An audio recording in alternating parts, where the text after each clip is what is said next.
Au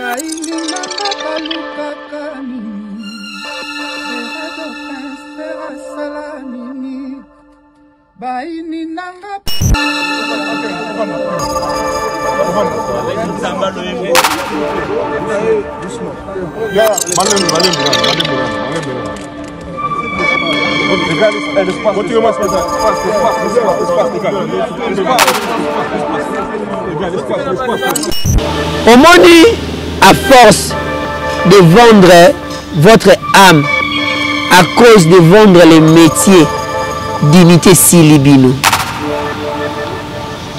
Parce que quand on ne te reconnaît plus comme journaliste, on va reconnaître comme porte-parole. Moi, je suis Valère et Sili. Azara journaliste. Ah, il y a solo, on l'appelle journaliste. On a Valère, pourquoi? C'est-à-dire, tous les gens au une conférence de presse, il y a Ferregola, ce sont des journalistes professionnels. Ferregola, Azamutuya, Biloba Lobate, Azamutuya Sara Biloba Lobate, on a ici le bateau, que Ferregola Landa Mutute. Nema Mbekende, il y aura un jour de réception que nous avons côté toilette na Mokili. Ils ont fallu. Parce que comment les gens tous sont salami balandi. Et vous vous victimisez pourquoi? Mais Bamisou a quitté parce que Bazaba fanatique, Bazaba porte-parole, il y a des musiciens. Raison pour laquelle il y a des problèmes sur ça. Autour de la question. Il y a déjà journaliste, 20 ans de métier, 15 ans de métier, 3 ans d'expérience. Raison pour laquelle vous finissez ça facile. Soyez prêts, faire rigoler à orbiter à Stade de Martin. Faire rigoler à Stade de Martin, pour moi, ça sera une grande réussite parce que faire rigoler à Roya Oyemba. À Roya Obinate. À Roya la démonstration à Balete. À Roya la démonstration à Luketu. Faire rigoler à Roya Oyemba. Badbalinga qui est couffé en prison, nega oloba likamuta bomela pese. Pese ye baraté moto ye baraté pese moi il peut appeler ça trop. Ferregola, il répond à cette question en disant ceci. Si na musique ya Congo tokomi na 5 bons chanteurs comme Ngai, je crois que les gens vont laisser de me jalouser. Rumba ya Wendo, Grand Calais, Pépé Calais, Franco Luambo, Taboulay, Wenge Musique, Quartier Latin. C'est pour vous dire qu'il incarne la musique union sur toi dans la Katanzoto.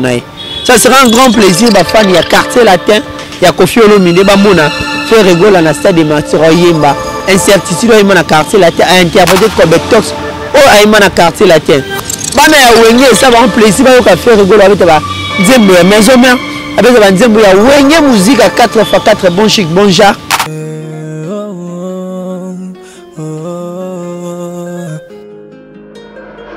Le monde a besoin de toi.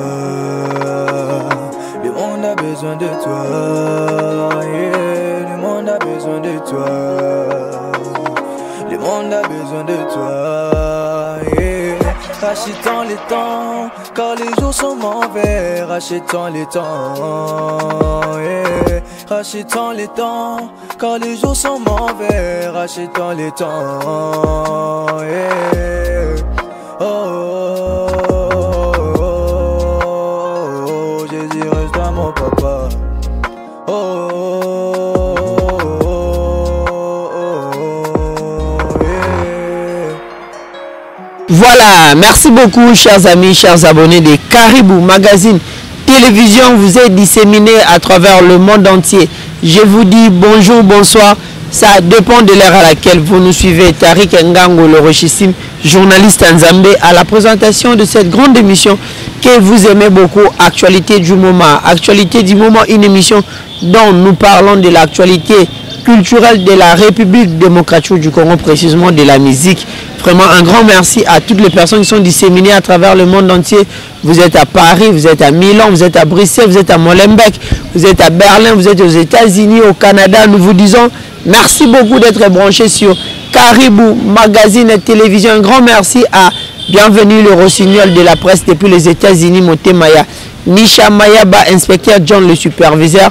Plein de bonnes choses à vous. Merci beaucoup Nzambe Azana. Un grand merci également à mon vieux depuis Paris, Alain Kembe, la garçon de disque Papa Naninen. Plein de bonnes choses à vous également. Un grand merci à Freddy Matete. Freddy Matete. Plein de bonnes choses à vous. Nzambe Azanayo, Abatelayo. Makambu Ezala toujours Kitoko. Aujourd'hui, dans le cadre de votre émission Actualité du moment, nous allons parler d'un seul point. Un seul point OAPI est regroupé. Talaba sous-branche et Belé. C'est la conférence de presse de l'artiste et musicien Ferregola. Parce que c'est la conférence de presse qui est d'actualité. À travers cette conférence de presse au qui est niveau à Paris le 3 septembre, le samedi dernier, nous allons essayer de parler également de certains sous-points aux Anakati. Entre autres, Ferregola nous annonce le stade de martyrs de la Pentecôte de Kinshasa. Vraiment, bien commis déjà, sujet d'actualité à Bagoloana, Babi, Oche, église, musique et église, cadeau à Bagoloana. Nous allons parler de certains points de l'absence de certains journalistes. Tout n'a pas de question à les padres, ceux qui journalistes, journalistes pourquoi. Et puis nous allons parler des sujets et ça qui tellement rage na Kinshasa ces derniers temps, c'était les sujets dernier fils ou a pu faire rigoler le padre Jésus de Nias à Kati polémique à Kati Makambu sur cette question. Et puis nous allons parler faire rigoler dans sa chanson Ma Liberté qui dit patrimoine ya Congo. Certaines personnes sont en train de dire à s'autoproclamer patrimoine ya Congo. Est-ce qu'à s'autoproclamer ou bien c'est la réalité qu'il est le vrai patrimoine ya musique congolaise. Un grand merci Nabatunyo surtout Landingaï Bozolandanga Siko Melki derrière la caméra. Plein de bonnes choses à vous. Bienvenue Rossignol, le mannequin de Lyon. Plein de bonnes choses à toi, Nzambe Azano Abatelo. Un grand merci également à Lengo pour Roma Solo. En direct de Katanga, Peselanga Mbotena, héritier la boubou, race des vainqueurs. Plein de bonnes choses à vous, Nzambe Azano Abino Abatelabino. Déjà, sans plus tarder, tout Solano Lisolo, il y a conférence de presse. Qu'est-ce qui a été la conférence de presse? Il y a fait rigoler. Le point essentiel, il y a conférence de presse, il y a fait rigoler. Après avoir passé 65 jours au niveau à Fleury Marjorie, l'artiste Ferregola a été libéré. Libéré, il avait annoncé la toute première conférence de presse, la date il y a le 17 août. Et malheureusement, conférence de presse est Samagité suite, il y a espèce de Mouké. La conférence de presse, elle a été rapportée pour le 3 mars, chose faite. Le 3 mars, conférence de, et le 3 septembre plutôt, conférence de presse. Et Salama qui est en bon uniforme, Ozaki, conduit par notre très cher confrère et notre très cher concert plutôt, Laura Tendance, Ozaki, modératrice, Yem Tamane pour partager ballon à Nezalara, à PC aux questions, question. Question yaki de part et d'autre, des journalistes professionnels. Professionnels, il y a métier, déjà nous disons merci beaucoup à Ferregola parce que pour signaler Ferregola avait pris en charge journaliste Nyon Somona qui n'a qu'à Salwana Ferregola qui en charge 2 jours avant événement à loger qui bango na hôtel il y a cher na niveau à Paris na niveau à Port de Clichy Paris Port de Clichy Ferregola à loger qui tous ces journalistes tout ce monde à médias qui logeait n'a pas frais propres et artistes et musiciens Ferregola. Pour vous dire que Ferregola a beaucoup de considération pour la presse. Artistes à considérer la presse à loger parce que les journalistes sont venus de part et d'autre. Bruxelles, Lausanne, Amsterdam, il y a Paris, Berlin. Donc Ferregola a ça. On voit même il y a des États-Unis, Canada, pour assister à la conférence de presse qui était un événement parce qu'après avoir passé 65 jours au niveau à Fleury, il fallait cahier parce qu'il y avait des spéculations qui se disaient autour de sa personne qui à côté présenté à Belagili Boma, à Koufaki, à Lamouki. Il fallait mettre le point sur les i, pour expliquer Batou. Qu'est-ce qui a été à la base de l'arrestation de Ferregola? Il y a eu des questions et Outaki de part et d'autre. Maintenant, tout le monde a point Liboso Oyo, on a un stade des martyrs. Ferregola nous annonce son concert au niveau du stade des martyrs. Lui-même, il dit, concert au stade des martyrs, c'est comme un cadeau pour ses fanatiques, pour tous ces Gaulois, pour tous ces Gauloises, pour tous ces gladiateurs. Oyo Wapi, Bazala qui toujours, on a soutenir à travers l'album qui était sur le marché Dynasty, Sombi Dynasty, Dynasty, la première position à Amazon pendant plus de 5 mois. wapi topesi longonya na bagola longonya na bagladiateur balembaki artiste c'était la seule façon, c'était la seule manière de témoigner l'amour envers leur artiste Ferregola. Mais non, de la part de Ferregola le but, le seul cadeau, le seul remerciement européen ça bagola à part en outre la chanson Ma Liberté, Ferregola a annoncé stade de Martyrs. Batu balobi biloba loba oh Ferregola landaka kaka fali. Donc elle se pose des questions, est-ce cet artiste c'est le premier et on est en stade de Martyrs? La réponse elle est carrément non. Est-ce cet artiste c'est le premier à nous annoncer les concerts niveau stade de Martyrs? Absolument non. Didier Lacoste al sali be émission qui on est en stade de Martyrs mutalobi la ngwazate balobi lobi on est en stade de Martyrs mutalobi la ngwazate. Tant que Ferregola qui habite à stade de Martyrs, il y a eu des polémiques. Pour vous dire que Ferregola représente la force. Ferregola représente l'emblème de la musique à Congo. Ferregola a simbi flambeau de la musique à Congo. Pour dire que non, sa parole est Ningi Saramokili. Stade de Martyrs, jusque-là, c'était juste une annonce. Oh, puis date, et Banina Nouté, Maramnon, ce belé nous a réglé. Mais déjà, soyez prêts, Ferregola habite à stade de Martyrs. Ferregola stade de Martyrs, pour moi ça sera une grande réussite parce que Ferregola a roya oyemba a roya obinate a ça la démonstration ya balete a ça la démonstration luketu te Ferregola a roya ndeko yemba quand il dit dans la chanson Ma Liberté patrimoine ya Congo batutu ba yembi rumba ya Wendo Grand Calais Pepe Calais Franco Luambo Taboulay Wenge musique quartier latin. C'est pour vous dire qu'il incarne la musique union surtout dans la Katanzoto. Ça sera un grand plaisir ba fan ya quartier latin ya Kofi Olomide ba mona Ferregola na stade de Martyrs Yemba incertitude na quartier latin a interprété Kobetox o aima na quartier latin bana ya Wenge ça va un plaisir ba ka Ferregola avec ba nzembo ya maison mère avec ba nzembo ya Wenge musique à 4x4 bon chic bon genre avec ba nzembo ya Yemo ko pe sous Ferregola et ça a toujours plaisir parce que ça sera Ferregola face au public moyembi nda koyemba aoya ko binate parce que public au pays ya Odemba il y a Franco Luambo il y a Taboulay il y a Wendo Colosso il y a Grand Calais il y a Pepe Calais bon ça la nes sero makasi ko ka Ferregola koyemba banzembo lokola ndenge interpréter na soirée lipanda ndenge mesana ko interpréter et ça a toujours plaisir il y a trop na ba fan ko ka Ferregola ko ça la spectacle wana ngana benga ngo ça sera un spectacle inédit, une nouveauté dans la musique congolaise au Salamate. Ferregola a commémoré la biso yango. Ferregola azamutu ya biloba lobate, azamutu sara biloba lobate. On a sibi bateau que Ferregola landa mutute. Nema mboye kende, il y aura un jour boye exception que mutel bossa kota toilette na mokili. Ils a fallu. Parce que comment les gars mutu so salami balandi et que vous victimisez pourquoi? Bolinga ko bombe ba torse pourquoi boloba ke yé numéro 1 biso boye et pourtant bagolos baloba ngote bagolos baza focus sur leur artiste. Ferregola bien entouré sur une question qui lui a été posée par ma conseillère ou moi classe Samson Natanga Glody Biasuka qui pose la question à Ferregola de demande si Ferregola est bien entouré parce que beaucoup balobara l'artiste est mal entouré. L'artiste répond sagement. Si j'étais mal entouré, bon, on comprendre on a dossier dans la justice parce qu'il y a des gens là et panzani partout, tout va éviter. Dossier panzani qui me comprendre. Petit n'a mis tout mambo, plein de bonnes choses à toi. On ne va pas comprendre ne mambo kenda. Mais Ferregola a géré ma rambo bien. Entourage j'ai géré ma rambo kitoko et sali ma rambo zalara. Pour jouer que Ferregola est tellement bien entouré. Nous disons à tous les Gaulois, à tous les Gauloises, focus sur Dynastie pour rester toujours vigilant, soyez prêts.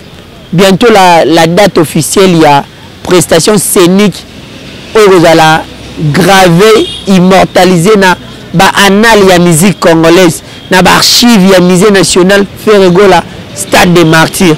Ndenge Werason ba archive ezali na ministère de la culture, les annales na ministère de la culture okuta yango.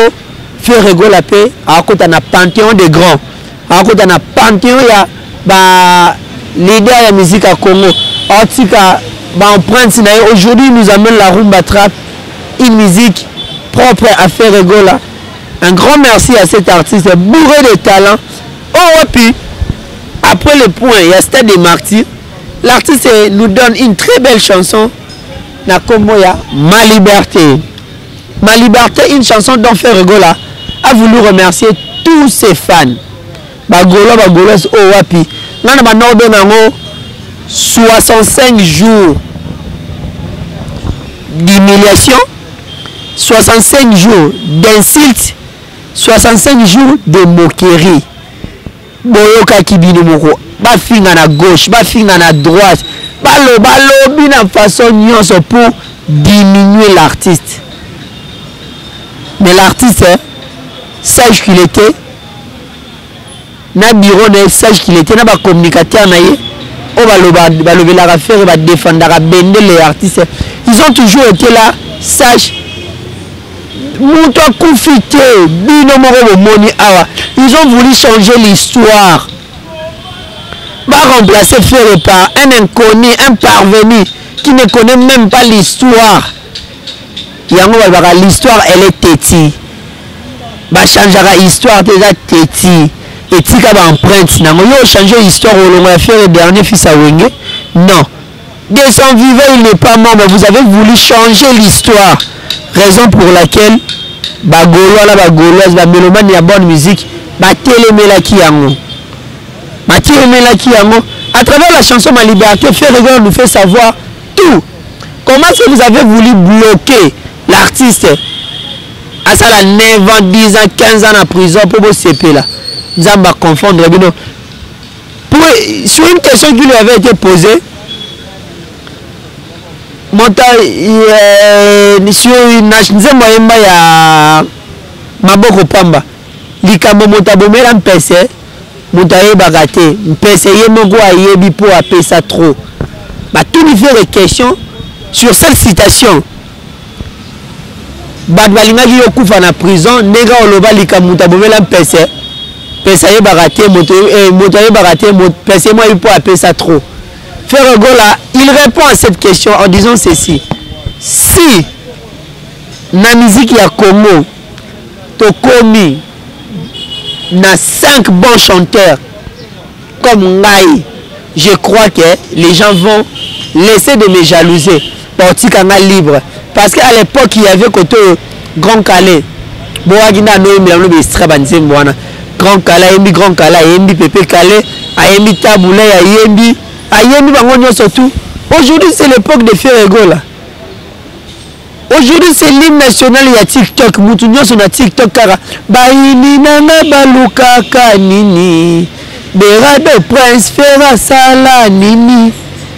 Motozo somnole. Bango bazo betali solo matanga. Et bango pomia makasi. Beaucoup loba nini. Donc cet artiste a beaucoup souffert sur le plan d'insulte. Sur le plan, il y a injustice médiatique. Sur le plan, il y a la moquerie. Imaginez l'artiste dit dans sa chanson, la terre est devenue trop petite pour la méchanceté des hommes. Ma page, qui va commis les terres pour Dieu qui fait le bas qui les terres. Je vais citer Mote à combien on venait les terres. T'as la méchanceté à Batamokili. Asala binonini, bonukaranini. Je vais demander à Melkia Tchelangano extrait. Après, tu as abordé les 2 derniers points qui restent. Et puis, tu conclure. Un grand merci à Batutu. Pour Naratari Kengango, Sitarata Batunanga. On va soutenir Rangai. Et ça, là, bien Merlin. DJ Merlin Ngobila. Plein de bonnes choses à toi depuis South Africa. Un grand merci également à Junior Ngobila, le gouverneur de Cape Town. Plein de bonnes choses à vous. Gilles Tamba, l'ambassadeur, le revendeur, Moutate Garami Tukaya Solo. Et un peu à Petit Naye. Un grand merci également à Jini Kembale, Papa Naïbertina Babi, Yaya Akati, Jini Kembale de tous les temps, de toutes les heures, Atika Petit Naïta Zarananga Tangonyoso. Un grand merci à toi. Également à Medio Biboua, la plein de bonnes choses à vous. Melki, tu es là, nous sommes image après ton zonga, ton solo, la Ferregola. Merci beaucoup.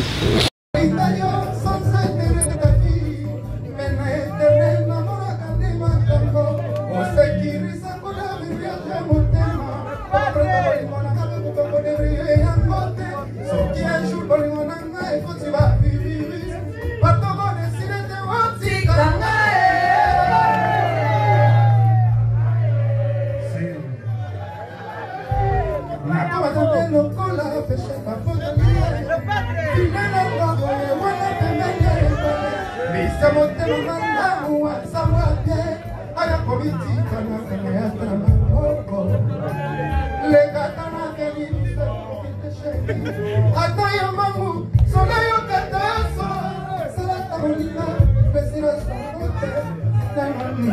Voilà, merci beaucoup chers amis, chers abonnés de Caribou Magazine. J'espère bien que image vous sali plaisir na batutu bolingaka faire rigola Jésus de Nias moto ya yambo. Baini nanga baluka kanini. Berado Prince Fera Sala nini. Donc un grand merci na batutu bolingaka les padres. Un mot qui n'a bino tout vous a disséminé à travers le monde entier. Il y a Alain Kembe, la garçon des disques depuis Paris. Plein de bonnes choses à vous. Papa Naninel, Naomi la perle rare également. Plein de bonnes choses à vous. Zambazana, Oberti Souvezara. Plein de bonnes choses à vous. Armel Ndombe. Zambe Azana Batelayo, Bambote Nabatu. Tout le lingaka.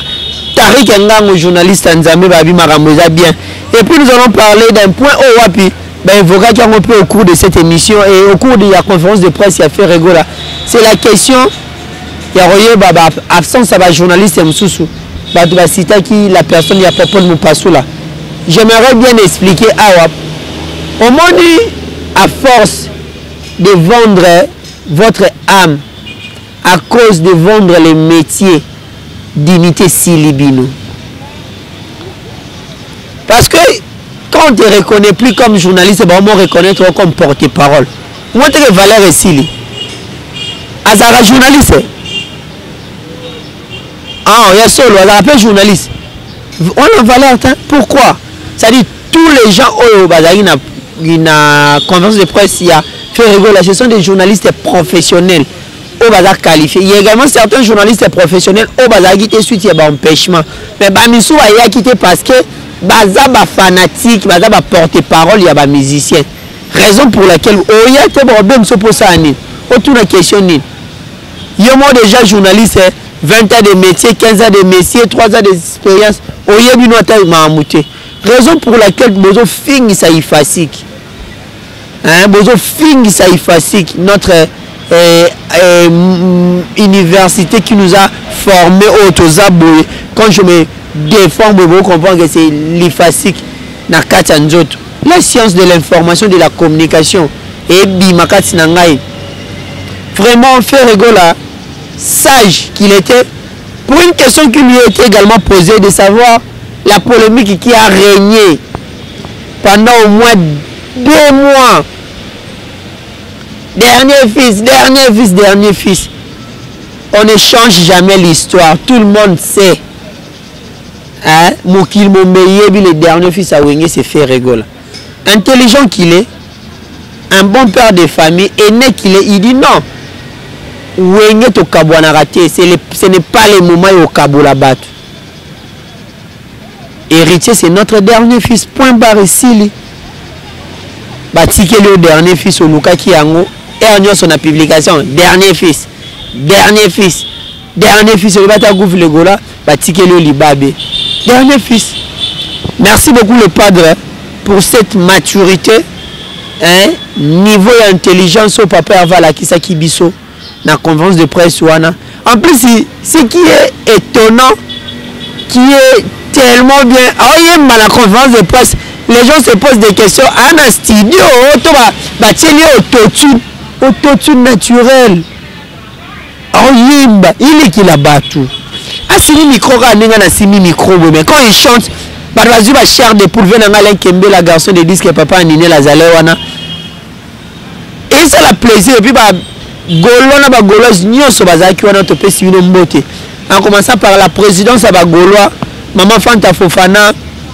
Merci beaucoup à vous maman yo poser une conférence de presse c'est ça qui bien ba Gaulois na mona kipé il y a biso killer salonga qui depuis Suisse aye wana pona ko assister na conférence de presse c'est ça qui toko ba la joie diaké c'est tout bazalaki wana et ça bolingo oyo ba Gaulois bazana ngo pas faire rigoler ba Lasco Nimbunza.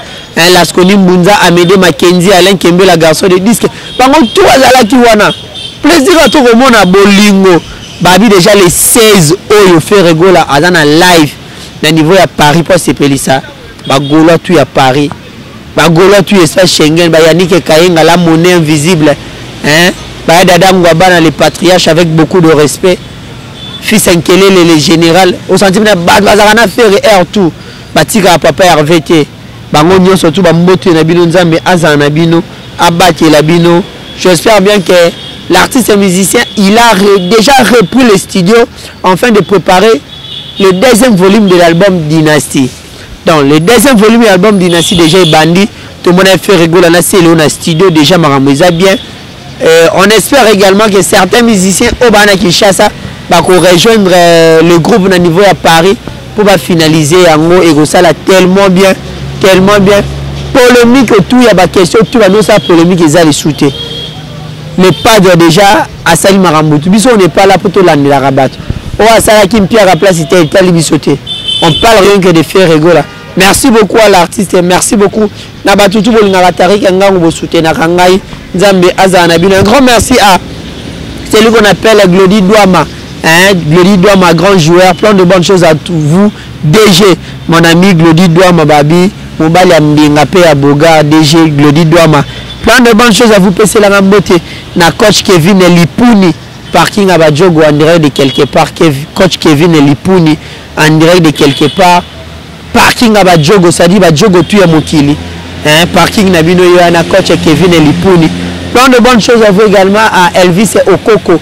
Mon ami, plein de bonnes choses à vous. Pese Ngambotena, Marthe Kabamba, plein de bonnes choses à vous. Nzambe Azana Bino Batia, Kevin Yela, Kevin Prince Boateng, plein de bonnes choses à vous.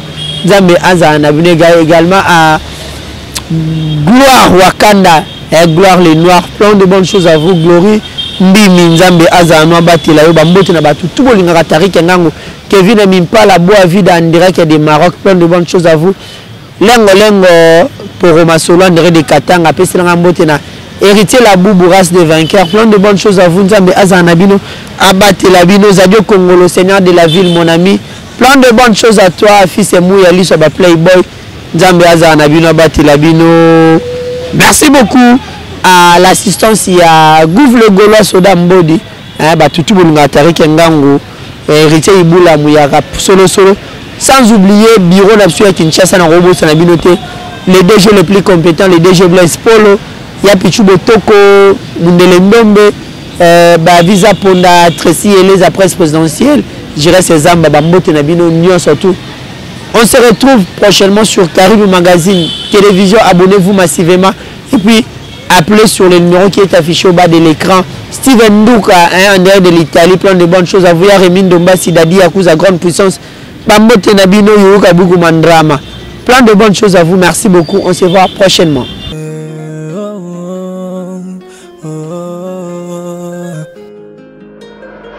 Le monde a besoin de toi. Le monde a besoin de toi.